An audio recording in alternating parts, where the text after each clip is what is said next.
જો વિદ્યાર્થી મિત્રો, આપણે ગયા લેક્ચરની અંદર હેલન કેલર કઈ રીતે બોલતા શીખ્યા હતા અને એના શિક્ષક એન સુલીવાને તેને કઈ કઈ રીતે મદદ કરી હતી તે વિશે ભણ્યા હતા. તો તેનો ટૂંકમાં થોડો પરિચય આપી દઉં કે 1887 વર્ષની સવારે જ્યારે હેલન કેલર લગભગ 7 વર્ષના હતા ત્યારે તેના શિક્ષક એન સુલીવાન તેના ઘરે ગયા હતા. બીજા દિવસે તે તેને રૂમમાં લઈ ગયા હતા અને તેને રમવા માટે એક ઢીંગલી આપી હતી અને થોડી વાર સુધી હેલન કેલર તેની સાથે રમ્યા. ત્યારબાદ એન સુલીવાને તેની હથેળીની અંદર DOLL એટલે કે ડોલની જોડણી લખી હતી. ત્યારે તો તેને ખબર ન હતી કે તે ડોલનો સ્પેલિંગ તેના હાથમાં લખેલો છે. થોડા દિવસો બાદ તે બગીચામાં ફરતા હતા. અચાનક તેના શિક્ષક તેના હાથને પાણીના નળ નીચે મૂકી દે છે અને બીજા હાથમાં તે વોટર WATER વોટરની જોડણી લખે છે. અને આ રીતે અલગ અલગ વસ્તુને સ્પર્શ કરીને એન સુલીવાન અને હેલન કેલર બંને દરરોજ આ રમત રમતા હતા, જેનાથી હવે હેલન કેલરને દરેક વસ્તુના નામ ખબર પડવા લાગ્યા હતા. દરરોજ સવારે મિસ સુલીવાન હેલન કેલરને ફરવા લઈ જતા હતા અને હેલન કેલરને કંઈ પણ પ્રશ્ન હોય તો તે પૂછતી હતી અને હેલન કેલર તેની જિજ્ઞાસા સંતોષતા હતા. ત્યારબાદ શિક્ષણનો બીજો તબક્કો હેલન કેલરને શીખવાડવાનું શરૂ કરે છે. તે સ્પર્શેન્દ્રિય ઉપર આધાર હોય છે. એમાં એવું હોય છે કે મિસ સુલીવાન કંઈક શબ્દ બોલે અને હેલન કેલરને તેના હોઠ અને ગળાને ધીમેથી સ્પર્શ કરવાનું કહે. એટલે હેલન કેલર હોઠની હલનચલન અને ગળાની ધ્રુજારી પરથી બોલતા શીખી જાય છે. અને જ્યારે તે પોતાનો શબ્દ ઉચ્ચારે છે, પ્રથમ શબ્દ ઉચ્ચારે છે, ત્યારે તેને ખૂબ જ આનંદ થાય છે. ત્યારબાદ ધીમે ધીમે તેના શિક્ષક તેને વાંચવાનું શીખવવાનું શરૂ કરે છે. શરૂઆતમાં તે ઉપસેલા ટપકા વાંચે છે અને પછી બ્રેઇલ વાંચે છે અને બ્રેઇલ અને સામાન્ય ટાઈપરાઇટર બંને ચલાવવાનું તે શીખી લે છે. અને તેની ક્ષમતાઓને વિકસાવવા માટે તેને શક્ય હોય તેટલી તમામ તકો પૂરી પાડવામાં આવતી હતી. અને ત્યારબાદ તે વ્હાઇટ હાઉસમાં રાષ્ટ્રપતિ ક્લેવલેન્ડની મુલાકાત પણ લે છે. 1890માં કે હેલન કેલર જ્યારે 10 વર્ષના હોય છે ત્યારે તે પરકિન્સ ઇન્સ્ટિટ્યુશનમાં જાય છે. અહીંયા તેના શિક્ષક એન સુલીવાન તેને ભણાવે છે અને બીજા આંધળા બાળકો સાથે તેને મિત્રતા થાય છે, જેથી તેની એકલતા દૂર થવા લાગે છે. અને આ પરકિન ઇન્સ્ટિટ્યુશનમાં તે લેટિન, જર્મન અને ગણિત વિષયો શીખે છે. તો જો હવે આગળ શું કહે છે. In 1860, I moved on to the Cambridge School for Young Ladies in Massachusetts. કે 1896માં હું મેસેચ્યુસેટ્સ ખાતે આવેલ કેમ્બ્રિજ સ્કૂલ ફોર યંગ લેડીઝમાં ગઈ. સ્કૂલનું નામ શું હતું? Cambridge school for young ladies, જે ક્યાં આવેલી હતી? તો મેસેચ્યુસેટ્સમાં આવેલી હતી. This was really a great achievement for a lady like me who was blind, deaf and could barely produce sound for communication. તે મારા જેવી સ્ત્રી જે આંધળી અને બહેરી હોય અને બોલવા માટે માંડ થોડો અવાજ કરી શકતી હોય, તેના માટે આ એક મોટી સિદ્ધિ કહેવાય. અચીવમેન્ટનો મતલબ થશે સિદ્ધિ અને બેરલીનો મતલબ થશે માંડ માંડ અને કમ્યુનિકેશન એટલે કે વાતચીત. તો શા માટે મોટી સિદ્ધિ કહેવાય? કારણ કે હેલન કેલર આંધળા હતા, બહેરા હતા અને વાતચીત કરવા માટે માંડ થોડા શબ્દ બોલી શકતા હતા, છતાં પણ તેને કેમ્બ્રિજ સ્કૂલ ફોર યંગ લેડીઝમાં એડમિશન મળ્યું. તે તેના માટે કેવી શું કહેવાય? મોટી સિદ્ધિ કહેવાય. I began writing poems and stories. મેં કાવ્ય અને વાર્તાઓ લખવાનું શરૂ કર્યું. Shortly before my examination, I lost my father. મારા પરીક્ષાના થોડા સમય પહેલા જ મેં મારા પિતાને ગુમાવ્યા. Although emotionally disturbed, I did my best in the examination. આઘાતમાં હોવા છતાં મેં પરીક્ષામાં શ્રેષ્ઠ પ્રદર્શન કર્યું. ઇમોશનલી ડિસ્ટર્બ એટલે કે આઘાત. My teacher could not accompany me to the examination hall. મારા શિક્ષક મારી સાથે પરીક્ષા ખંડમાં આવી શકતા ન હતા. There a teacher spell out the question in my hand and I type out the answer. ત્યાંના શિક્ષક મારી હથેળીમાં પ્રશ્ન લખતા અને હું તેના જવાબો ટાઈપ કરતી હતી. When the result was declared, કે જ્યારે પરિણામ જાહેર થયું, ડિક્લેર એટલે કે જાહેર થવું, I was so full of joy to hear that I had passed all the subject. મારી ખુશીનો પાર ન રહ્યો જ્યારે મેં સાંભળ્યું કે હું બધા જ વિષયમાં પાસ થઈ ગઈ હતી. ત્યારે મારી ખુશીનો પાર રહ્યો નહીં. I remember my first day at the Radcliffe College in 1900. મને 1900ની સાલનો રેડક્લિફ કોલેજનો મારો પહેલો દિવસ યાદ છે. રિમેમ્બર એટલે કે યાદ હોવું. I knew there were challenges in my way. હું જાણતી હતી કે મારા માર્ગમાં મુશ્કેલીઓ હતી. ચેલેન્જનો મતલબ થશે પડકાર, પણ આ વાક્યની અંદર આપણે એવું રાખશું કે મારા રસ્તામાં મુશ્કેલીઓ હતી. But I was eager to overcome them. પણ હું તેમને હરાવવા માટે આતુર હતી, અથવા તો વિજય મેળવવા માટે આતુર હતી. એગરનો મતલબ થશે આતુર હોવું. The professors looked far away, as if they were speaking through the telephone. શિક્ષકો જાણે ટેલિફોનમાં બોલતા હોય તેવું લાગતું હતું. The lectures were spelled into my palm as rapidly as possible. શક્ય હોય તેટલી ઝડપથી વ્યાખ્યાનો હું મારી હથેળી પર લખી નાખતી હતી. રેપિડલી એટલે કે ઝડપથી. I would note down whatever I remember when I went back home. ઘરે જઈને મને જે કંઈ યાદ રહ્યું હોય તે હું લખી નાખતી હતી. Here I began to write about my life. અહીં મેં મારા જીવન વિશે લખવાનું શરૂ કર્યું. I wrote the story both in braille and on a normal typewriter. મેં વાર્તા બંને રીતે લખી, બ્રેઇલમાં અને સામાન્ય ટાઈપરાઇટરથી.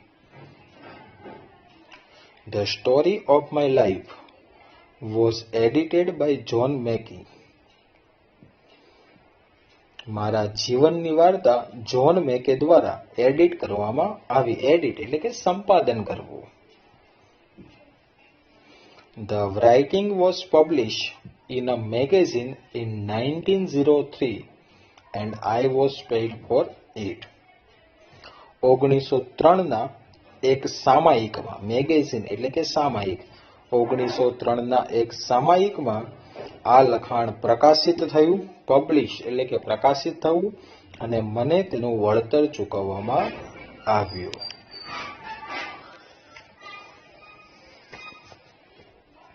We, the blind, are as indebted to Louis Braille as mankind is to Gutenberg. માનવ જાત ગટનબર્ગની જેટલી આભારી છે, અમે આંધળા લોકો લુઈસ બ્રેઇલના એટલા જ આભારી છીએ. ઇન્ડિપ્ટેડ નો મતલબ થશે આભારી હોવું. On 28th June 1904, I graduate from the Radcliffe College.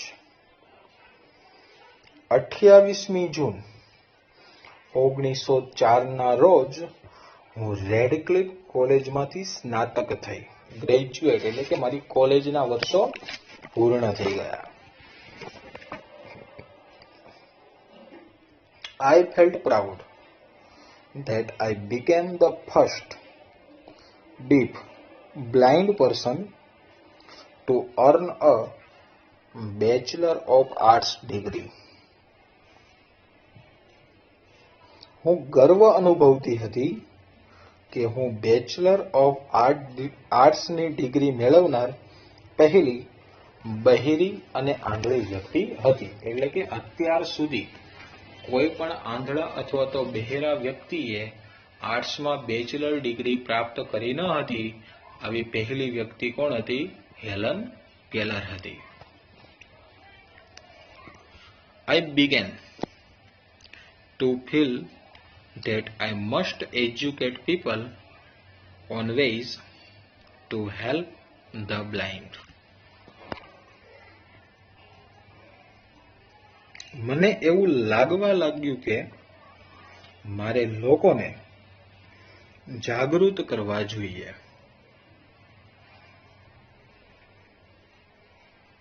કે અંધ લોકોને કેવી રીતે મદદ કરવી. My prime goal in my life was to spread awareness regarding the poor, neglected state of the blind.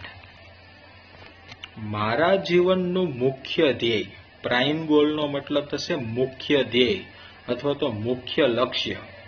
તો મારા જીવનનું મુખ્ય ધ્યેય આંધળા લોકો પ્રત્યે સેવાની અવગણનાથી લોકોને જાગૃત કરવાનું હતું. અહીંયા નેગ્લેક્ટેડ નો મતલબ થશે અવગણના. Their innate abilities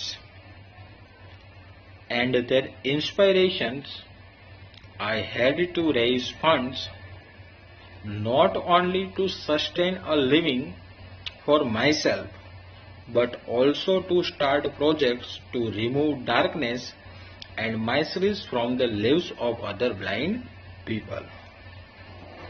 અહીંયા ઇનર એબિલિટીઝ નો મતલબ થશે આંતરિક ક્ષમતાઓ, એટલે કે અંદર હૃદયની અંદર જે ક્ષમતાઓ રહેલી છે તેમની આંતરિક ક્ષમતાઓ અને ઇન્સ્પાયરેશન એટલે કે તેમની પ્રેરણાઓ મારે માત્ર મારા જીવન નિર્વાહ માટે નહીં પણ આંધળા લોકોના દયનીય જીવનમાંથી અંધકાર દૂર થાય તે માટે પ્રોજેક્ટ્સ કરવા ફંડ ભેગું કરવું હતું.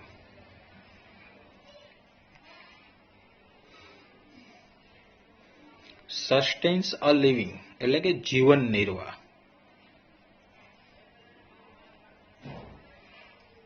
પછી શું કહે છે?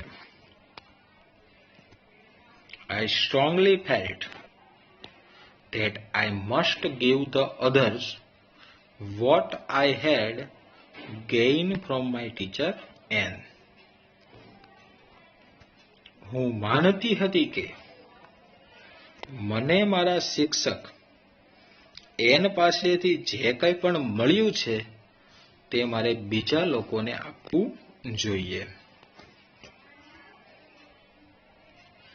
Then came a dark cloud in my sky. પછી મારા જીવનના આકાશમાં કાળું વાદળ આવ્યું. ડાર્ક ક્લાઉડ એટલે કે કાળું વાદળ એટલે કે એના જીવનમાં કંઈક મુશ્કેલીઓ આવી. તો જુઓ તો કેવી મુશ્કેલી આવી હતી. I was deeply concerned about that. તે અંગે મને ખૂબ જ ચિંતા થતી હતી. કન્સર્ન એટલે કે ચિંતા થવી. My teacher's eyesight was worsening day by day. મારા શિક્ષકની આંખો દિવસે ને દિવસે ખૂબ જ નબળી થતી જતી હતી. વર્ઝનિંગ એટલે કે નબળું થવું, અને આઈસાઇટ નો મતલબ થશે નજર. એટલે શું કહે છે? મારા શિક્ષકની નજર દિવસે ને દિવસે કમજોર થતી જતી હતી અથવા તો નબળી થતી જતી હતી. As a result, she could not see clearly. પરિણામે તેઓ સ્પષ્ટ જોઈ શકતા ન હતા. ક્લિયરલી એટલે કે સ્પષ્ટ રીતે. She was brave enough to fight against her problem. Brave નો મતલબ થશે બહાદુર અથવા તો નીડર. તેઓ નીડર હતા અને તેની સામે ઝઝૂમતા હતા. શેની સામે ઝઝૂમતા હતા? તો પોતાને જે બીમારી થઈ ગઈ હતી તેની સામે તે ઝઝૂમતા હતા અથવા તો તેની સામે લડાઈ કરતા હતા. But I was sorry. પણ હું ખૂબ જ દિલગીર હતી. સોરી એટલે કે દિલગીર. Because she did not heed to her problem of her eyes. કારણ કે તેઓ પોતાની આંખની તકલીફ પ્રત્યે ધ્યાન આપતા હતા નહીં. હીડ નો મતલબ થશે ધ્યાન આપવું. તો હેલન કેલર ખૂબ જ દિલગીર શા માટે હતા? તો હેલન કેલર ખૂબ જ દિલગીર હતા કારણ કે તેમના શિક્ષક પોતાની આંખની તકલીફ પ્રત્યે ધ્યાન આપતા હતા નહીં.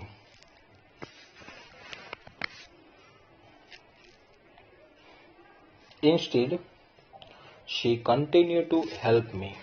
અને મને મદદ કરવાનું ચાલુ રાખતા હતા.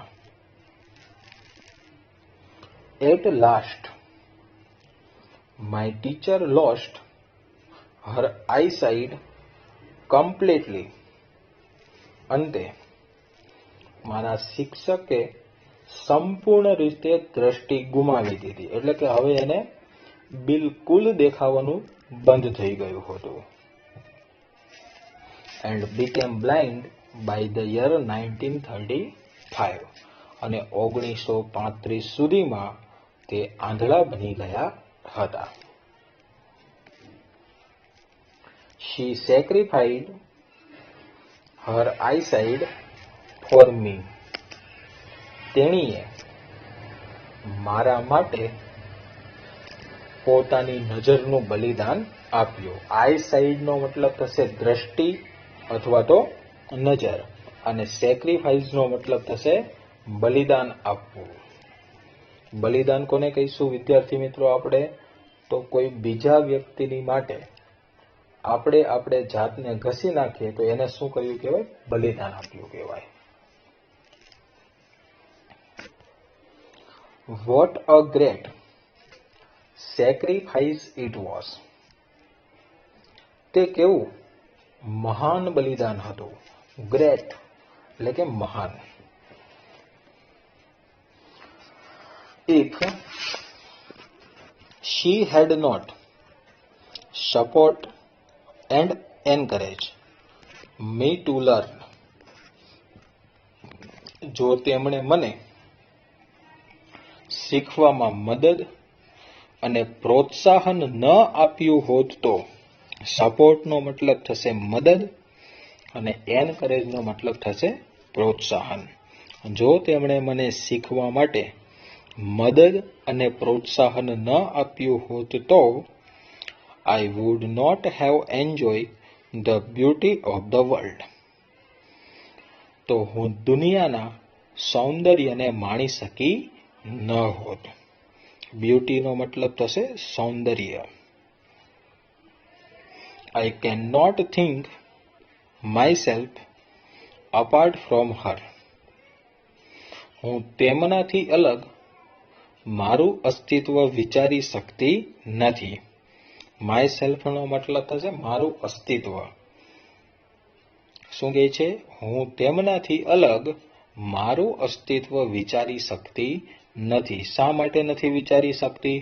તો વિદ્યાર્થી મિત્રો, આપણને ખબર જ છે, પાઠમાં આપણે જોયું કે હેલન કેલરને પગ પર ઊભી કરવા માટે તેના શિક્ષકે હેલન કેલર માટે કેવી કેવી વ્યથા સહન કરી હતી અને તેને કેપેબલ બનાવી હતી.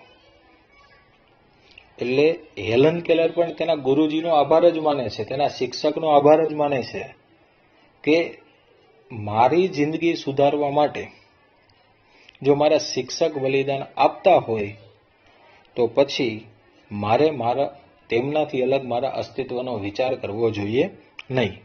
કે અત્યારે હું જે કંઈ પણ છું એ મારા શિક્ષકના કારણે છું. એટલા માટે હેલન કેલર એવું કહે છે કે હું તેમનાથી અલગ મારું અસ્તિત્વ વિચારી શકતી નથી. પછી શું કહે છે? My heart always speaks I love you teacher. મારું હૃદય હંમેશા બોલે છે. શું બોલે છે? શિક્ષક અથવા તો ગુરુજી, હું તમને પ્રેમ કરું છું. તો વિદ્યાર્થી મિત્રો, આ સરસ મજાની સ્ટોરી આપેલી હતી હેલન કેલર અને તેના શિક્ષક એન સુલિવાન વિશે. કે શિક્ષક પણ પોતાના વિદ્યાર્થીઓમાં જો શીખવાની લગન હોય, ઈચ્છા હોય, તો શિક્ષક પોતાનું બધું જ આપી દે છે, સર્વસ્વ લૂંટાવી દે છે.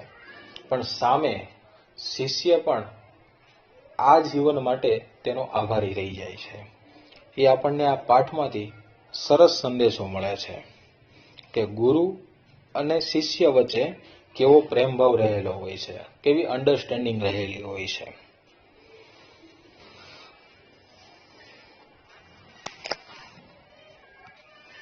તો વિદ્યાર્થી મિત્રો, આ યુનિટમાંથી આપણને 2 શોર્ટ નોટ આપેલી છે. હેલન અ ગિફ્ટેડ લર્નર અને બીજી છે miss Ann Sullivan a wonderful teacher. તો વિદ્યાર્થી મિત્રો, આ 2 શોર્ટ નોટમાંથી miss Ann Sullivan a wonderful teacher થોડી આઈએમપી શોર્ટ નોટ છે. તો દરેક વિદ્યાર્થી મિત્રો તેને ખાસ મોઢે કરી નાખશે.